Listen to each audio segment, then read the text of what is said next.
Hey guys, welcome to एरीप्रो education.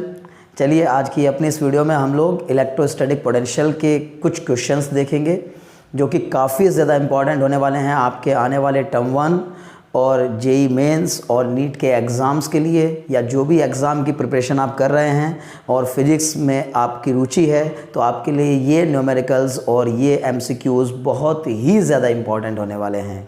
और अगर आप चैनल पर नए हैं तो सबसे पहले चैनल को सब्सक्राइब कर दीजिए ताकि आपको और भी वीडियोज़ मिलती रहें, और चलिए बेल आइकन भी दबा दीजिए ताकि नोटिफिकेशन भी मिलते रहें। चलिए शुरू करते हैं आज का क्वेश्चन। पहला क्वेश्चन कह रहा है in a region of constant potential in a region of constant potential, ये क्वेश्चन है और 4 ऑप्शन दिए गए हैं।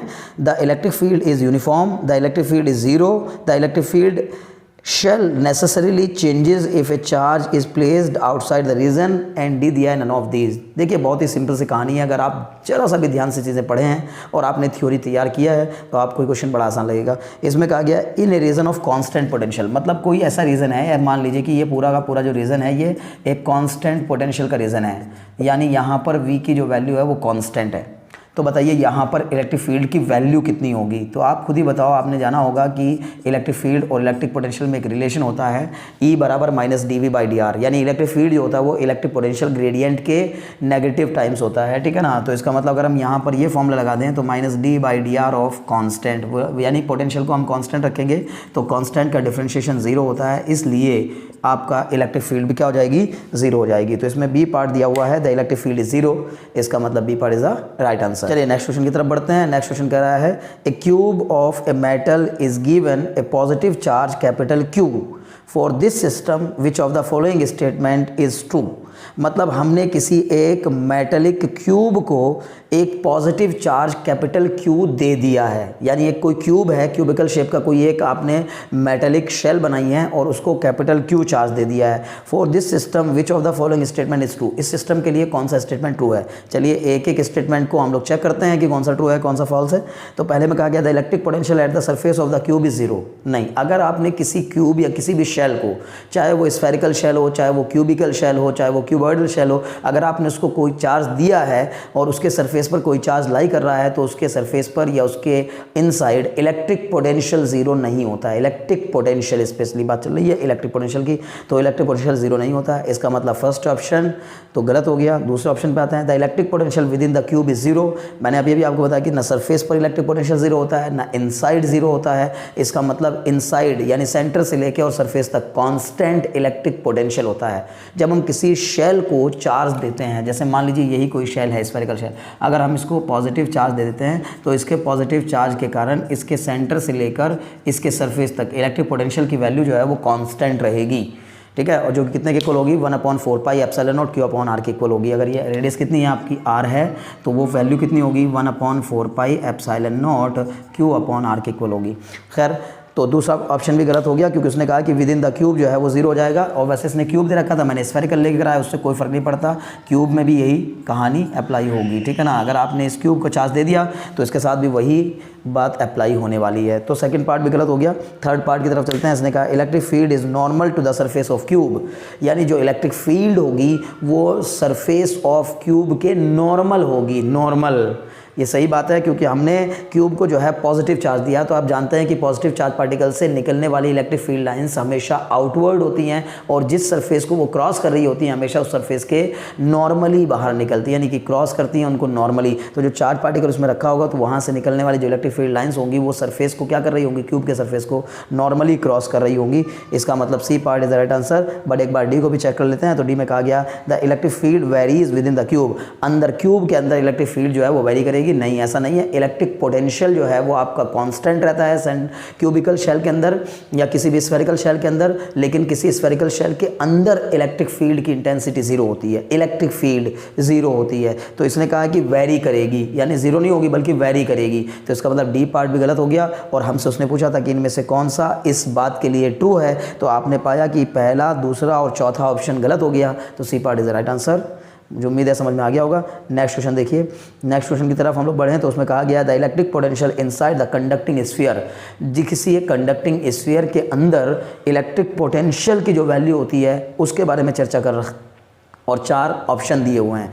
तो 4 ऑप्शन में क्या कहा गया, increases from centre to the surface, decreases from centre to the surface, remains constant from the centre to the surface और is zero at every point inside. देखिए क्या कहने का मतलब है, कहना चाहता है कि अगर कोई कंडक्टिंग स्फीयर है, कोई कंडक्टिंग स्फीयर है तो उसके सेंटर पर, उसके सेंटर से लेकर electric potential inside a conducting sphere, पहला ऑप्शन करा increases from centre to surface. मैंने अभी इससे जस्ट पहले वाले क्वेश्चन में आपको बताया कि इलेक्ट्रिक पोटेंशियल किसी भी कंडक्टिंग स्फीयर, किसी भी शेल, स्फेरिकल शेल के अंदर से अगर हम बात करेंगे तो सेंटर से लेके और बाहर यानी सरफेस तक आते आते कांस्टेंट रहता है। इलेक्ट्रिक पोटेंशियल कांस्टेंट रहता है, लेकिन इलेक्ट्रिक फील्ड कांस्टेंट नहीं होती। इलेक्ट्रिक फील्ड अंदर जीरो होती है, सरफेस पे कुछ और होती है और बाहर वेरिएबल होती है। तो इसका मतलब इलेक्ट्रिक पोटेंशियल की बात चल रही है तो इनसाइड सेंटर से लेकर सरफेस तक कांस्टेंट रहता है। तो इसमें कोई ऑप्शन ऐसा दिया है क्या? हाँ दिया है, सी ऑप्शन में कहा गया है remains constant from centre to surface, बिल्कुल सही होगा सी ऑप्शन, ठीक है ना। यहाँ सेंटर से लेकर और यहाँ सरफेस आने तक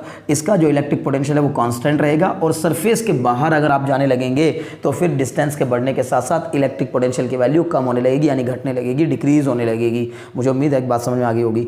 चलिए सी पार्ट इसका सही आंसर है। अगले क्वेश्चन की तरफ बढ़ते हैं। अगला क्वेश्चन कह रहा है it becomes possible to define potential at a point in an electric field because, वाह, इसने कहा कि किसी एक पर्टिकुलर पॉइंट पर, इलेक्ट्रिक फील्ड के अंदर लाई करने वाले किसी एक पर्टिकुलर पॉइंट पर इलेक्ट्रिक पोटेंशियल की वैल्यू को डिफाइन कर पाना इसीलिए पॉसिबल है क्योंकि इलेक्ट्रिक फील्ड क्या होती है। 4 ऑप्शन दिए हुए हैं इलेक्ट्रिक फील्ड। पहला दिया इज कंजर्वेटिव फील्ड, दूसरा दिया इज नॉन कंजर्वेटिव फील्ड, तीसरा दिया इज वेक्टर फील्ड और चौथा दिया obeys principle of superposition.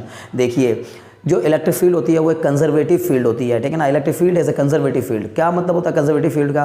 Conservative force के बारे में आपने पढ़ा होगा, कंजर्वेटिव फोर्सेस और नॉन कंजर्वेटिव फोर्सेस। वो फोर्सेस कंजर्वेटिव फोर्सेस कहलाते हैं जिनमें जिनके द्वारा एक पॉइंट से दूसरे पॉइंट तक ले जाने में किया गया वर्क इस बात पर डिपेंड नहीं करता कि पाथ कौन सा आपने अप्लाई किया है। यानी कुल मिलाकर कंजर्वेटिव फील्ड या कंजर्वेटिव फोर्स या कंजर्वेटिव चीज़ें वो होती हैं जिनमें की चीज़ें पॉइंट पर डिपेंड करती हैं, यानी इनिशियल पोजीशन और फाइनल पोजीशन पर डिपेंड करती हैं। इस बात पर डिपेंड नहीं करता कि आपने कौन सा रास्ता फॉलो किया है, किस पाथ को फॉलो करते हुए आप इसको ए से बी तक लेके गए हैं। आपको बस ए का पोटेंशियल पता होना चाहिए, बी का पोटेंशियल पता होना चाहिए। यहाँ से यहाँ तक ए का पोटेंशियल अगर आपको पता है और बी का पोटेंशियल आपको पता है तो आप यहाँ से यहाँ तक चार्ज पार्टिकल को चाहे ऐसे लेके जाएं, चाहे ऐसे लेके जाएं, चाहे ऐसे लेके जाएं, किसी भी रास्ते को फॉलो करते हुए लेके जाएं, हर केस में वर्क डन बराबर ही होगा। इसका मतलब इलेक्ट्रिक पोटेंशियल को किसी एक पर्टिकुलर पॉइंट पर जानने के लिए हम इलेक्ट्रिक फील्ड का जो सहारा लेते हैं और वो उसके कारण आराम से इलेक्ट्रिक पोटेंशियल पता चल जाता है। उसका रीज़न क्या है? उसका रीज़न ये है कि इलेक्ट्रिक फील्ड एक कंजर्वेटिव फील्ड होती है। तो याद रखने वाली बात है, अगर एग्जाम में आता है तो सीधे आपको याद रहेगा कि इलेक्ट्रिक फील्ड एक कंजर्वेटिव फील्ड होती है। इसका मतलब इसमें ऑप्शन ए में ही बिल्कुल सही दिया हुआ है, तो option is the right answer, option A is the right answer. चलिए नेक्स्ट क्वेश्चन की तरफ बढ़ते हैं। तो उसने कहा an equipotential surface is that surface, यानी एक इक्विपोटेंशियल सरफेस वो सरफेस होता है जो कि पहला on which each and every point has the same potential.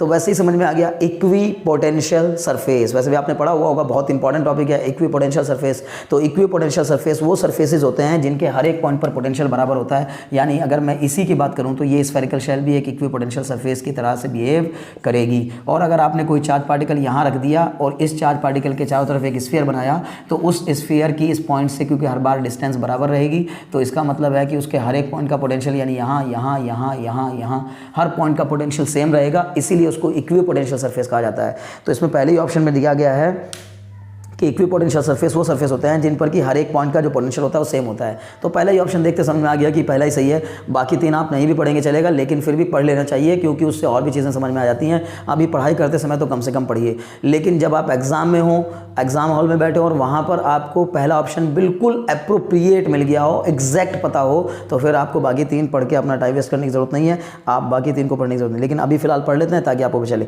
उसने कहा विच हैज़ नेगेटिव पोटेंशियल, मतलब इक्वी पोटेंशियल सरफेसेस वो होते हैं जिनका नेगेटिव पोटेंशियल होता है। कैसी बातें कर रहे हो? Equi potential surface negative potential का भी हो सकता है, पॉजिटिव पोटेंशियल का भी हो सकता है, बस उसकी इक्वल पोटेंशियल होना जरूरी है हर पॉइंट पर। तो ये गलत हो गया। Which has positive potential, which has zero potential, मतलब तीनों ही ऑप्शन बाद के आप देखेंगे तो वो आपको पाए जाएंगे कि आप गलत हैं, ठीक है ना। तो इसका मतलब पहला पॉइंट यानी पहला ऑप्शन ही सही है।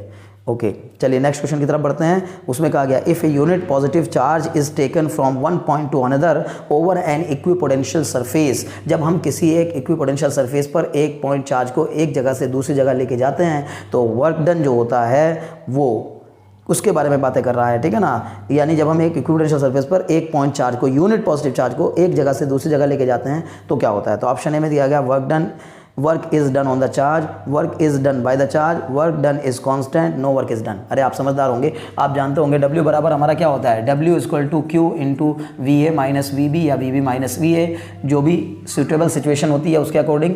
अब आपको मैंने कह दिया कि मान लीजिए इन दोनों पॉइंट का पोटेंशियल सेम है, क्योंकि इक्विपोटेंशियल सरफेस है तो इक्विपोटेंशियल सरफेस पर इन दोनों पॉइंट का पोटेंशियल क्या रहेगा, सेम रहेगा। तो अगर आप यहाँ से एक यूनिट चार्ज को यहाँ ले जाना चाहेंगे तो इसकी वैल्यू और इसकी वैल्यू सेम रहेगी। तो जब दोनों की वैल्यू सेम होगी तो इनका माइनस करने पर आंसर कितना आएगा, 0। तो इसका मतलब वर्क डन भी कितना हो जाएगा, 0। तो कुल मिलाकर एक इक्विपोटेंशियल सरफेस पर किसी भी यूनिट पॉजिटिव टेस्ट चार्ज को एक जगह से दूसरी जगह ले जाने में कोई वर्क नहीं करना पड़ता, ना कोई वर्क ऑब्टेन होता है, तो यानी वर्क डन 0 होता है। और ये किस में दिया गया है, चौथे ऑप्शन में, यानी डी ऑप्शन में कहा गया नो वर्क इज डन, यानी कोई वर्क नहीं होगा। बिल्कुल सही है, D option is the right answer.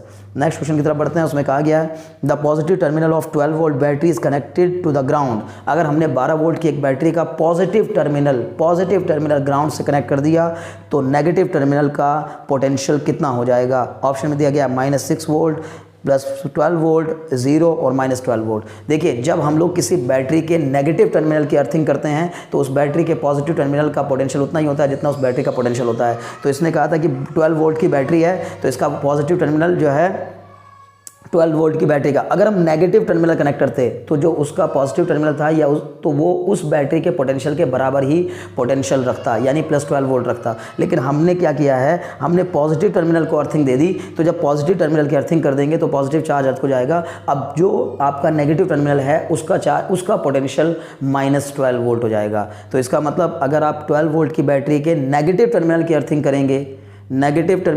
करेंगे तो 12 वोल्ट रहेगा पॉजिटिव टर्मिनल का पोटेंशियल, और अगर पॉजिटिव टर्मिनल की अर्थिंग करेंगे तो -12 वोल्ट रहेगा नेगेटिव टर्मिनल का पोटेंशियल। और ऐसा दिया गया है किसमें, ऑप्शन डी में। तो ऑप्शन डी कह रहा है -12 वोल्ट, यही ऑप्शन डी ही सही आंसर होगा। चलिए नेक्स्ट क्वेश्चन की तरफ बढ़ते हैं। नेक्स्ट क्वेश्चन कह रहा था electric potential at a point on the equatorial line of N electric dipole is, यानी एक इलेक्ट्रिक डाइपोल की इक्वेटोरियल लाइन पर इलेक्ट्रिक पोटेंशियल का फॉर्मूला या उसकी वैल्यू क्या होती है। देखिए तो पहले ऑप्शन में दिया गया है directly proportional to the distance, दूसरा ऑप्शन में दिया है inversely proportional to the distance, तीसरा ऑप्शन में दिया है inversely proportional to the square of the distance, and चौथे में दिया नन ऑफ दीज। वैसे अगर आपने पढ़ा है ध्यान से तो आप बिल्कुल तुरंत मतलब आपको पता ही होगा कि इलेक्ट्रिक पोटेंशियल, बात बार बार कह रहा हूँ, इलेक्ट्रिक पोटेंशियल की बात कर रहा है ना, तो इलेक्ट्रिक फील्ड नहीं है ना मेरे प्यारो। आपको क्या हो सकता है, आपके दिमाग में आ जाए कि भाई इलेक्ट्रिक फील्ड का तो हमने फॉर्मूला पढ़ा हुआ है, electric field due to an electric dipole on the equatorial line, electric field की बात ही नहीं कर रहा है। और कई बार बच्चे, बहुत अच्छे स्टूडेंट जो है ना, इन्हीं चक्कर में गलती कर देते हैं। क्यों? क्योंकि वो जो है ना एग्जाम में थोड़ा सा पैनिक हो जाते हैं, और एग्जाम में पैनिक होने के कारण क्या होता है कि उनको इलेक्ट्रिक फील्ड और इलेक्ट्रिक पोटेंशियल में डिफरेंस नहीं दिखता। वो इलेक्ट्रिक पोटेंशियल को इलेक्ट्रिक फील्ड पढ़ने लगते हैं और इलेक्ट्रिक फील्ड को इलेक्ट्रिक पोटेंशियल पढ़ने लगते हैं। लेकिन ऐसा नहीं करना है, बड़े रिलैक्स होकर के आपको एग्जाम देना है और बहुत आसानी से ये क्वेश्चंस टैकल कर सकते हैं आप, ठीक है। देखिए क्वेश्चन में कह रहा है इलेक्ट्रिक पोटेंशियल, तो अगर आपने पढ़ा है तो आपको ऐसे ही याद होगा कि इक्वेटोरियल लाइन पर, किसी भी एक इलेक्ट्रिक डाइपोल की इक्वेटोरियल लाइन पर इलेक्ट्रिक पोटेंशियल की वैल्यू 0 होती है। इसका मतलब एक इक्वेटोरियल लाइन पर जो इलेक्ट्रिक पोटेंशियल बनेगा 0 होगा। उसका रीज़न भी थोड़ा समझा देता हूँ आप लोगों को। ये आपका इक्वेटोरियल लाइन पर डाइपोल है, ये आपका एक इलेक्ट्रिक डाइपोल है, इसकी इक्वेटोरियल लाइन ये रही। अब इस इक्वेटोरियल लाइन पर कोई पॉइंट अगर लाई कर रहा है तो यहाँ से इस पॉइंट का पोटेंशियल, इस वाले चार्ज पार्टिकल के कारण यहाँ बनने वाला पोटेंशियल कितना हो जाएगा, V1 बराबर -1/4 पाई एप्सिलॉन नॉट Q/R। और आप पाएंगे कि इसकी डिस्टेंस दोनों तरफ से बराबर होगी, क्योंकि ये परपेंडिकुलर बाइसेक्टर है तो ये लाइन बराबर हैं। तो ये वाली जो डिस्टेंस है ये दोनों भी आपस में क्या हो जाती हैं, इक्वल। तो अगर ये R है तो ये भी R हो जाएगी। तो V2 की वैल्यू कितनी हो जाएगी, 1/4 पाई एप्सिलॉन नॉट प्लस का, ये तो होगा आपका माइनस का। क्यों? क्योंकि माइनस का चार्ज है तो माइनस में ही लेंगे, और प्लस का चार्ज है तो प्लस में ही लेंगे। तो टोटल इलेक्ट्रिक पोटेंशियल कितना हो जाएगा, टोटल इलेक्ट्रिक पोटेंशियल आपका हो जाएगा V बराबर V1 प्लस V2, मतलब माइनस और प्लस को जब ऐड करेंगे तो कितना आ जाएगा 0। तो वैसे भी बहुत से बच्चों को याद रहता है, मैंने तो समझाया इसलिए कि ताकि आपको अगर नहीं भी पता है तो आप समझ जाइए कि टोटल इलेक्ट्रिक पोटेंशियल जो है वो इक्वेटोरियल लाइन पर 0 होता है। लेकिन याद है तो फिर समय गंवाने की ज़रूरत नहीं है, आप बिल्कुल अश्योर हैं तो आपका मतलब है कि पहला ऑप्शन गलत हो गया, क्योंकि उसने कहा डिस्टेंस के डायरेक्टली प्रोपोर्शनल होता है, दूसरे में कहा डिस्टेंस के इनवर्सली प्रोपोर्शनल होता है, तीसरे में कहा डिस्टेंस के स्क्वायर के इनवर्सली प्रोपोर्शनल होता है। नहीं, डिस्टेंस पे डिपेंड करता ही नहीं क्योंकि वैल्यू 0 होती है। तो none of these is the right answer, यानी कि जो चौथा ऑप्शन है वही सही होगा। फिलहाल समझ गए होंगे। अगले क्वेश्चन की तरफ बढ़ते हैं। उसने कहा a hollow metal sphere of radius 5 centimetre is charged such that the potential on its surface is 10 volt. मतलब हमने एक मेटल के होलो मेटल स्फीयर को इस प्रकार से चार्ज किया। एक होलो मेटल स्फीयर है जिसकी रेडियस कितनी है 5 सेंटीमीटर है। 5 सेंटीमीटर का एक होलो मेटल स्फीयर है, ठीक है ना, होलो मेटल स्फीयर, उसको हमने इस प्रकार से चार्ज दिया ताकि, देखते हैं अब क्या कहा, the potential on its surface is 10 volt. तो ऐसा इसको चार्ज दे देने से, मतलब इसको चार्ज दे देने से इस सरफेस का जो पोटेंशियल है वो कितना हो गया 10 वोल्ट हो गया। चलिए जी हो गया। इसने कहा the potential at A distance of 2 centimetre from the centre of the sphere is, यानी कि स्फीयर के सेंटर से 2 सेंटीमीटर दूर, अगर ये पूरी रेडियस 5 सेंटीमीटर की है तो 2 सेंटीमीटर यहाँ कहीं आपको मिलेगा। तो 2 सेंटीमीटर दूर इलेक्ट्रिक पोटेंशियल की वैल्यू कितनी होगी, और मैं पहले क्वेश्चंस में डिस्कस कर चुका हूँ, आप समझदार हैं। अगर आप यहाँ तक आ चुके हैं तो वीडियो को पूरा देखिए, और वीडियो पूरा देखने से आपको बहुत सी चीज़ें जानने को मिलेंगी। देखिए इसमें कहा गया है कि 2 सेंटीमीटर दूर बताइए पोटेंशियल कितना होगा। तो मैंने आपको बताया था कि किसी भी एक होलो चार्ज्ड स्फेरिकल शेल के कारण उसके सेंटर से लेके उसके सरफेस तक, सेंटर से लेके सरफेस तक जो इलेक्ट्रिक पोटेंशियल की वैल्यू होती है वो कांस्टेंट होती है, और वो उतनी ही होती है जितनी सरफेस पर होती है। तो सरफेस पर कितना पोटेंशियल दिया था क्वेश्चन में 10 वोल्ट, तो सेंटर पर भी कितना होगा 10 वोल्ट, और सेंटर से लेके इसके सरफेस तक कितना ही रहेगा 10 वोल्ट रहेगा। यानी इस पॉइंट का पोटेंशियल भी 10, 1 सेंटीमीटर पर भी 10, 2 सेंटीमीटर पर भी 10, 3 सेंटीमीटर पर भी 10, 4 सेंटीमीटर पर भी 10 और 5 सेंटीमीटर पर भी 10 ही रहेगा। लेकिन अगर 5 सेंटीमीटर के आगे पूछा होता, उसने कहा होता सेंटर से 10 सेंटीमीटर दूर बताइए, तो फिर सेंटर से जैसे जैसे आप सरफेस के बाहर जाएंगे और दूरी बढ़ती जाएगी तो इलेक्ट्रिक पोटेंशियल की वैल्यू कम होती जाएगी। क्यों? क्योंकि बाहर की तरफ इलेक्ट्रिक पोटेंशियल का फॉर्मूला होता है 1/4 pi epsilon not Q upon R। मुझे उम्मीद है कि आपको ये क्वेश्चन समझ में आ गया होगा। स्मॉल r का मतलब यहाँ से आप जैसे जैसे r बढ़ाते जाएंगे अब वैसे वैसे इलेक्ट्रिक पोटेंशियल की वैल्यू कम होती चली जाएगी। तो इसका मतलब सरफेस पर जितना पोटेंशियल होगा उतना ही सरफेस के इस स्फीयर के अंदर हर पॉइंट पर होगा, और ये जो पॉइंट है वो स्फीयर के अंदर ही लाई कर रहा है। इसका मतलब इस पॉइंट का पोटेंशियल भी 10 वोल्ट ही होगा। तो 10 volt is the right answer, option B में दिया गया है, option B is the right answer. Next question में कहा गया figure shows 2 hollow sphere of A and B having same positive surface charge densities. 2 hollow sphere हैं, एक ए है और एक बी है, दोनों की जो सरफेस चार्ज डेंसिटी यानी कि सिग्मा है वो बराबर है। सरफेस चार्ज डेंसिटी का फॉर्मूला होता है सिग्मा बराबर Q अपॉन ए, यानी Q अपॉन 4 पाई R स्क्वायर। समझ रहे ना मेरी बात? तो कहने का मतलब ये है कि अगर आपको ए की रेडियस कम है तो उसका सरफेस एरिया कम होगा, लेकिन सिग्मा ज़्यादा है तो जिसकी रेडियस कम होगी उसके ऊपर चार्ज भी क्या रहा होगा, कम रहा होगा, ठीक है ना, उसके ऊपर चार्ज भी कम रहा होगा। क्योंकि जब चार्ज भी कम होगा और सरफेस एरिया भी कम होगा तो सरफेस चार्ज डेंसिटी क्या आ जाएगी, सेम आ जाएगी। लेकिन चलो उस क्वेश्चन में अभी फिलहाल उससे मतलब नहीं, आगे तरफ पढ़ते हैं कि क्या आ रहा है क्वेश्चन, है ना। तो उसने कहा कि having same positive surface charge density B is placed inside A. B जो है वो अंदर रखा गया है ए के, ये बी है और ये आपका ए है। तो बी जो है वो ए के अंदर रखा गया है, दोनों एक दूसरे को टच नहीं कर रहे हैं। इस place inside A and does not touches it on connecting them with a conductor. और हमने क्या कर दिया, अब इन दोनों को एक कनेक्ट कर दिया एक कंडक्टर से, यानी इस बी वाले स्फीयर को इस ए वाले स्फीयर के साथ कनेक्ट कर दिया। तो बताइए क्या होगा। अब इसने पहले ऑप्शन में दिया charge will flow from A to B, charge will flow from B to A, और सी में दिया charge oscillates between A and B, और नेक्स्ट में कहा गया है नो चार्ज विल फ्लो। यानी देखिए क्या बढ़िया क्वेश्चन, बहुत ही ज़बरदस्त, बहुत ही कॉन्सेप्चुअल क्वेश्चन। जो ध्यान नहीं दोगे तो ये क्वेश्चंस टैकल करना बहुत मुश्किल होगा, ठीक है ना। देखिए अगर मैं आपको बताऊं सिग्मा दोनों का क्योंकि सेम है और R1 R2 दोनों का अलग अलग है, तो आप इसको Q1 Q2 मान लीजिए, आप खुद बताइए, और दूसरे वाले के लिए सिग्मा मानूंगा। मतलब अगर मैंने पहले वाले का सिग्मा निकाला तो वो आ गया Q अपॉन ए, और मैंने इसकी रेडियस को मान लीजिए माना हुआ है R1 और इसकी रेडियस को मान लिया R2, बाहर वाले की रेडियस को R2, अंदर वाले की रेडियस को R1 R2 मतलब ऐसे मान लिया। अब सिग्मा बराबर आपका हो जाएगा फिर से Q बाई ए, फॉर्मूला लगा दीजिए आप वहाँ का Q2 और यहाँ का लगा दीजिए 4 पाई R2 का स्क्वायर। आप मुझे बताओ जब ये दोनों चीज़ें आपस में इक्वल हैं तो क्या Q1 बाई 4 पाई R1 का स्क्वायर बराबर Q2 बाई 4 पाई R2 का स्क्वायर हो जाएगा? बिल्कुल हो जाएगा। अब 4 पाई से 4 पाई कैंसिल हो जाएगा। आप मुझे बताइए कि Q1 बाई Q2 बराबर कितना हो जाएगा? Q1 बाई Q2 बराबर R1 का स्क्वायर अपॉन R2 का स्क्वायर हो जाएगा। इसका मतलब है कि जो चार्ज है वो रेडियस के डायरेक्टली प्रोपोर्शनल होगा। तो जिसकी रेडियस कम होगी उस पर चार्ज भी कम ही रहा होगा, और जिसकी रेडियस ज़्यादा होगी उस पर चार्ज भी ज़्यादा ही रहा होगा। तो हमें लगेगा कि इसका चार्ज चूँकि कम है और इसका चार्ज चूँकि ज़्यादा है, इसलिए हाइयर चार्ज से लोअर चार्ज की ओर चार्ज ट्रांसफ़र होना स्टार्ट हो जाएगा। और यही गलती, सबसे बड़ी गलती आप कर बैठेंगे अगर आपने ऐसा सोचा। तो ये काफ़ी इंपॉर्टेंट क्वेश्चन हो गया, क्योंकि कॉन्सेप्चुअल क्वेश्चन है। मैथमेटिकली, या जो आपने एक बेसिक सी बात जान रखी होती है कि चार्ज हमेशा हाइयर चार्ज बॉडी से लोअर चार्ज बॉडी की ओर ट्रांसफ़र करता है, तो वही सोचकर आप लोग तुरंत कह देंगे कि इसका हाइयर चार्ज, इसका लोअर चार्ज, इसलिए इसके पास का इसका जो पोटेंशियल है, सॉरी यहाँ से इसका पोटेंशियल ज़्यादा रहा होगा, इसका पोटेंशियल कम रहा होगा, और इस इधर से चार्ज इधर की ओर ट्रांसफ़र होने लगेगा। जबकि ऐसा नहीं है। क्यों? क्योंकि जो अंदर की ओर चार्ज बॉडी है, चाहे इसके ऊपर कुछ भी चार्ज रहे, बाहर की बॉडी के ऊपर कुछ भी चार्ज रहे, लेकिन जो अंदर का स्फीयर होगा वो हाइयर पोटेंशियल पर ही होगा। क्यों ऐसा होगा? क्योंकि चार्ज पार्टिकल हमेशा एक दूसरे को, आपने दोनों को पॉजिटिवली चार्ज किया है ना, उसने कहा पॉजिटिव सरफेस चार्ज डेंसिटी है दोनों की, और अगर पॉजिटिव सरफेस चार्ज डेंसिटी है तो दोनों को पॉजिटिव चार्ज किया है, और जब दोनों को पॉजिटिव चार्ज किया तो इसका मतलब यहाँ से यहाँ पॉजिटिव चार्ज के कारण ये पॉजिटिव चार्ज एक दूसरे को रिपेल करेंगे और चाहेंगे कि जितना दूर हो सकते हैं एक दूसरे से उतना दूर हो जाएं, क्योंकि पॉजिटिव पॉजिटिव को रिपेल करता है। तो ये चार्ज पार्टिकल को जब तक इस कंडक्टिंग मीडियम के साथ हमने नहीं जोड़ा, अगर इस स्फीयर से इसका आपस में कनेक्शन नहीं कराया किसी कंडक्टर के थ्रू, तो तब तक तो ये चार्ज पार्टिकल इसके अपने सरफेस पर ही रहेंगे। लेकिन जैसे ही कनेक्शन होगा किसी कंडक्टिंग बॉडी के साथ, और इस कंडक्टिंग वायर से जब हम इसको कनेक्ट कर देंगे, तो ये चार्ज पार्टिकल चाहेंगे कि हम फैल जाएं, दूर हो जाएं, दूर हो जाएं, दूर हो जाएं। तो मैक्सिमम दूरी कहाँ तक चली जाएगी? तो आप कहेंगे बड़े वाले स्फीयर पे जाके बैठ जाते हैं, ताकि हमें थोड़ा सा ज़्यादा जगह मिल जाए, यानी कि ज़्यादा स्पेस हमारे बीच में आ जाए। तो ये फैलने के लिए लोअर चार्ज बॉडी से ही हाइयर चार्ज बॉडी की ओर चार्ज ट्रांसफर करेगा।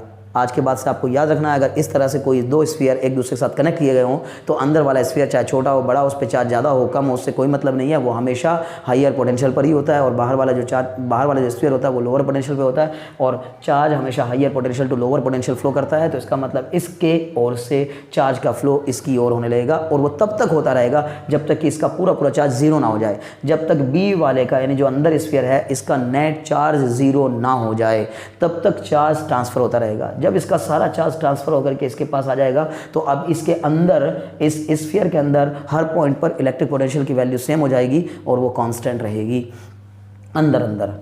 मुझे उम्मीद है कि आपने इस क्वेश्चन को बहुत अच्छे समझ लिया होगा। इसका ऑप्शन आपको समझ में आ गया होगा कि charge will flow from A to B, पहला ऑप्शन दिया है, इसीलिए तुरंत लोग पहले ऑप्शन को टिक करेंगे और गलत हो जाएगा। जबकि charge will flow from B to A is the right answer, यानी कि B part is the right answer. और जो ये ऑसिलेट्स करने की बात कही है ये भी गलत है, कि ए से बी को जाएगा, बी से ए को जाएगा, ए से बी को जाएगा, बी से ए को जाएगा, गलत है। और no charge will flow, charge flow ही नहीं करेगा, ये भी गलत है। तो बी पार्ट में सही बताया गया है कि charge will flow from B to A. बहुत ही कॉन्सेप्चुअल क्वेश्चन था, और मुझे उम्मीद है कि आपको ये क्वेश्चन भी समझ में आ गया होगा। और अगर आपने वीडियो को पूरा देखा है तो आपने वाकई वीडियो को एंजॉय किया होगा। अगर आपको वीडियोस पसंद आ रहे हैं और आपको ये हेल्पफुल लग रहे हैं तो अपने फ्रेंड्स में भी शेयर करिए, और प्लीज़ बेल आइकन दबाते हुए चैनल को सब्सक्राइब ज़रूर कर दीजिए, ताकि हमारी आने वाली सभी वीडियोस का नोटिफिकेशन आपको मिलता रहे, और आपके सब्सक्रिप्शन से हमें आने वाली वीडियोस, नई नई वीडियोस बनाने के लिए मोटिवेशन मिलता रहे। Very very thanks for watching.